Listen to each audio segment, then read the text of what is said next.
Mesdames et messieurs, bonsoir. C'est toujours un plaisir de vous rencontrer dans cette édition. Tout de suite, dans les détails des informations de ce jour, les travaux d'installation du transport par câble débuteront bientôt pour Antananarivo, notamment les gares de la ligne orange. Toutes les procédures ont été déjà respectées selon le secrétaire d'État en charge des nouvelles villes et de l'habitat. Dans le cadre de ces travaux, le secrétaire d'État a effectué une visite à La Réunion la semaine dernière pour voir l'installation, partager des expériences dans l'utilisation du transport par câble et voir les moyens de gestion de ce nouveau moyen de transport. Natera Koutmav.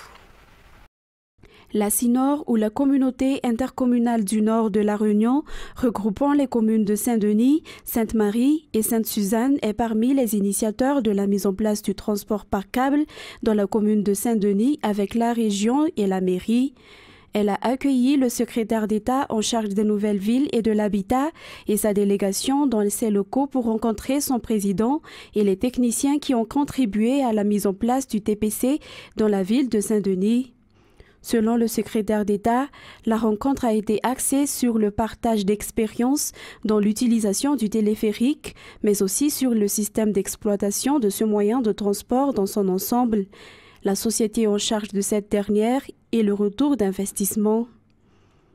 C'était moyen également d'anticiper les problèmes, entre autres. Pour la capitale, toutes les procédures ont été respectées. En effet, le décret relatif aux travaux ont été déjà décidés au niveau du Conseil des ministres pour la ligne orange. Le financement est déjà en place et la société Poma et Colas ont déjà reçu un ordre de service pour débuter les travaux. Ainsi, les travaux de construction des gares débuteront bientôt, selon toujours le SENVH. Le but est d'achever les travaux d'installation de la ligne orange avant le début des Jeux des îles de l'océan Indien en 2023. Concernant le déplacement du secrétaire d'État à La Réunion, outre la visite de l'installation du TPC, le SENVH et son équipe ont visité d'autres infrastructures comme la station d'épuration d'eau du Grand Prado, qui pourrait être un modèle pour la nouvelle ville de Madagascar, mais aussi la visite des autres infrastructures modernes. Il a aussi rencontré et échangé avec la diaspora malagasy à La Réunion. Et un mois après le début de l'année scolaire 2022-2023, nombreux parmi les élèves des EPP ne disposent pas encore des fournitures scolaires, leurs parents ne pouvant pas en acheter. Des donateurs leur sont venus en aide, notamment la communauté Ismaéli civique, accompagnée du conseiller spécial du président de la République, le général Ravalomanana Richard, aujourd'hui à Amboimar, Nabouimang, Miarvulatsferen et Anzaratonavelu. Ambouimarn est un fouctin de la commune d'Ambouimang, dont la majorité des habitants sont des agriculteurs. Un mois après la rentrée scolaire, 4 enfants sur 10 au sein d'une classe ne disposent pas toujours des fournitures scolaires nécessaires pour cette année en raison des difficultés financières que traversent les parents, selon les explications du directeur de l'EPP Ambouimarn. Malgré ce manque de fournitures scolaires et ces différentes difficultés, la Cisco d'Avaradjan fait partie de celles qui obtiennent de bons résultats aux examens officiels CEPE, a déclaré le chef de la Cisco, Rati Manjis Ain. Face à cela, le conseiller spécial du président de la République, le général Richard Ravalomanana et la communauté Ismaéli civique ont fait un don de fournitures scolaires pour les meilleurs élèves au sein de cette EPP d'Ambouimarn, Ambouimang aujourd'hui. À part les fournitures scolaires, le conseiller particulier du président et son épouse ont également octroyé un don en somme numéraire pour aider le PP d'Ambouimarn dans le projet de réhabilitation. Cette école a été fondée en 2000 et le général Richard Ravalomanana a contribué activement à sa construction lorsqu'il était encore le conseiller du Premier ministre Tatel Njianarivo. Concernant le transport illicite, 3 camions transportant illégalement des pierres industrielles d'environ 75 tonnes à Mianjvaz ont été saisis dimanche dernier par la gendarmerie. Selon les explications, ces camions ont été surveillés depuis jeudi dernier. Le président de la commission mines et ressources stratégiques auprès de l'Assemblée nationale était sur place. Les détails avec Ruth Christelle Rakoutmalal. 75 tonnes de pierres industrielles ne possédant pas de document légal ont été saisies par les gendarmes à Mianjvaz dimanche dernier. Elles ont été transportées par 3 camions. Ces camions ont été surveillés depuis jeudi dernier. Le président de la Commission des mines et des ressources stratégiques de l'Assemblée nationale, Mohamed Ahmad, s'est rendu sur place pour poursuivre l'enquête sur l'exportation et l'exploitation illégale des ressources naturelles. Selon lui, le but est de constater de visu les situations à la veille du passage du projet de refonte du Code minier à l'Assemblée nationale lors de cette prochaine session. Par ailleurs, l'enquête sur les conducteurs est ouverte. Ce cas n'est pas une première. À titre de rappel, le 19 septembre dernier, 2 camions transportant 19 tonnes de cristaux ont été saisis à Malaimband et Mianjvaz. 2 personnes, dont un Chinois et un Malagasy impliqués dans cette affaire, ont été placées en détention provisoire hier. Et en tourisme, les 9 opérateurs touristiques émetteurs issus de divers pays ont débarqué à Madagascar pour vendre le marché malgache. Un nouveau service leur sera offert, notamment le tourisme balnéaire, pour promouvoir le secteur touristique à Madagascar. Les détails avec Fanjessena Mireille et Kevin Ravouniarsan. En ce moment, les opérateurs touristiques se sont dispersés à Nuspé, Antiranen, Sambav, Sainte-Marie, Tuamassen, Tolanar, Tuliar, Madzang et Mourdav. Ils viennent de 20 pays différents et ont déjà commencé à visiter les endroits touristiques de chaque région pendant 5 jours. Les offres et services touristiques à Madagascar ont maintenant été améliorés afin d'attirer plus de touristes. Le tourisme balnéaire est un nouveau service. Ces opérateurs touristiques ont affirmé que Madagascar est un pays riche et agréable, ce qui permet de le vendre facilement sur le marché touristique. Madagascar est également ouvert à de nouveaux marchés, notamment le Kenya, l'Égypte, l'Éthiopie, le Nigeria, la Lituanie, la Lettonie et la Croatie. À travers cette démarche, le ministère du Tourisme, avec l'Office national du tourisme, a pour objectif d'augmenter le nombre de touristes qui choisissent la destination Madagascar. Et en ce qui concerne la météorologie, Madagascar commence à entrer progressivement dans l'été. Dans les 3 jours à venir, la température va connaître une augmentation selon les informations obtenues auprès du service de la météorologie. Nous entrons également dans la saison pluvieuse et cyclonique. Pour ce mois d'octobre, novembre et décembre, des risques de périodes sèches peuvent avoir lieu en raison du manque de pluie. Par ailleurs, le début de saison de pluie peut être en retard presque dans toute l'île, sauf dans la partie nord-ouest selon toujours la météo Madagascar. La température dans la partie ouest, sud et sud-ouest de Madagascar sera plus chaude qu'auparavant. Quant aux parties nord et nord-ouest, elles seront plus froides, a déclaré toujours le service météorologique. Toujours dans ce contexte, Madagascar fait partie des pays qui vont assister à l'atelier de préparation pour le COP27 concernant le changement climatique au pré-COP27. Cet atelier a commencé hier et durera 3 jours. Il se déroule à Kinshasa, capitale de la République démocratique du Congo. Le ministre de l'Environnement et du Développement durable, Vinamarie Orléa, qui y participe, exposera la stratégie que Madagascar va adopter pour faire face au changement climatique.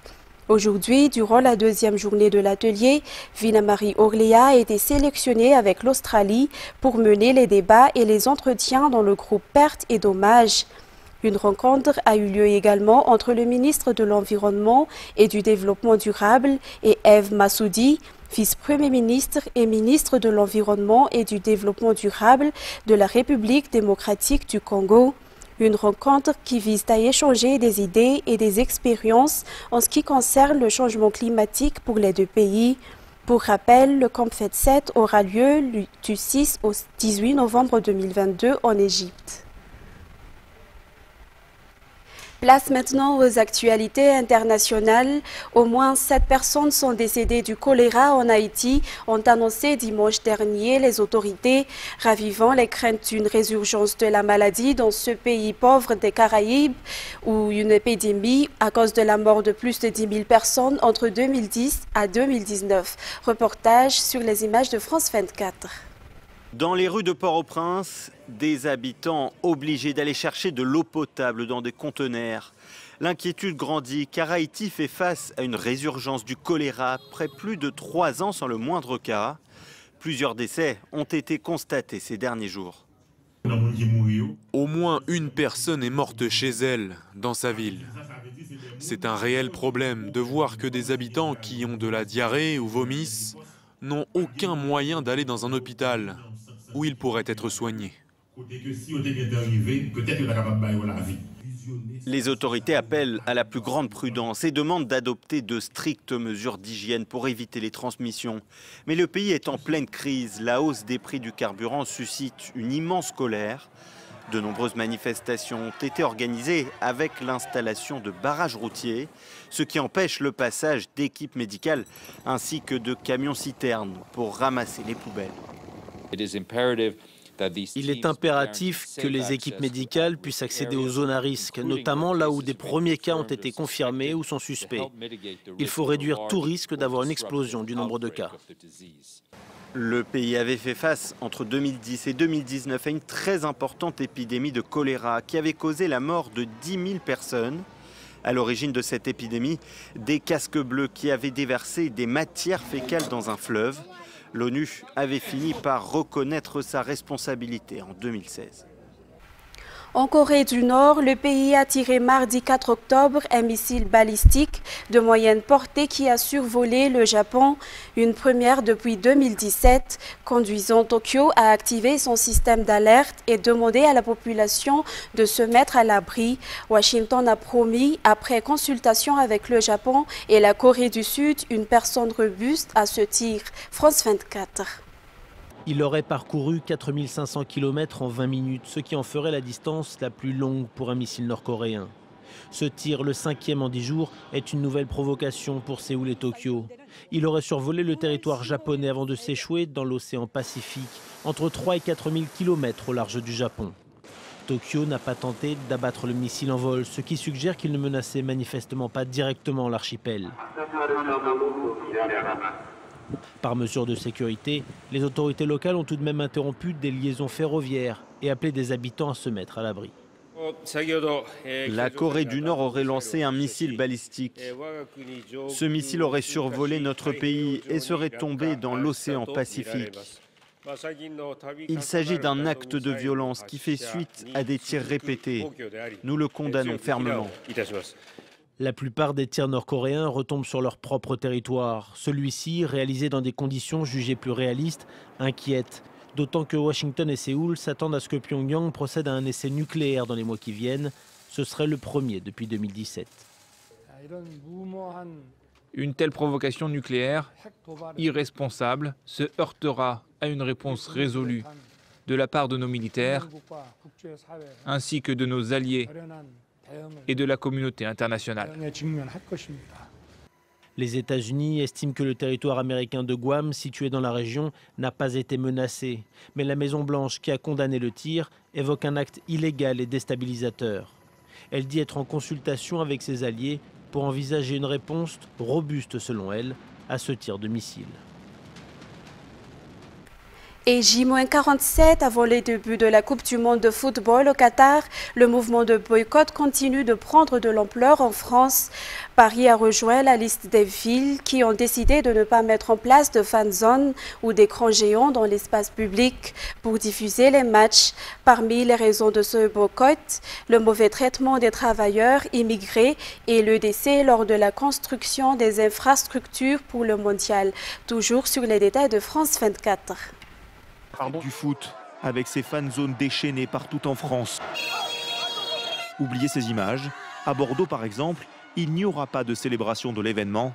Argument. Cette manifestation aurait été en décalage total par rapport à la sobriété que nous nous imposons et que nous réclamons également à nos concitoyens.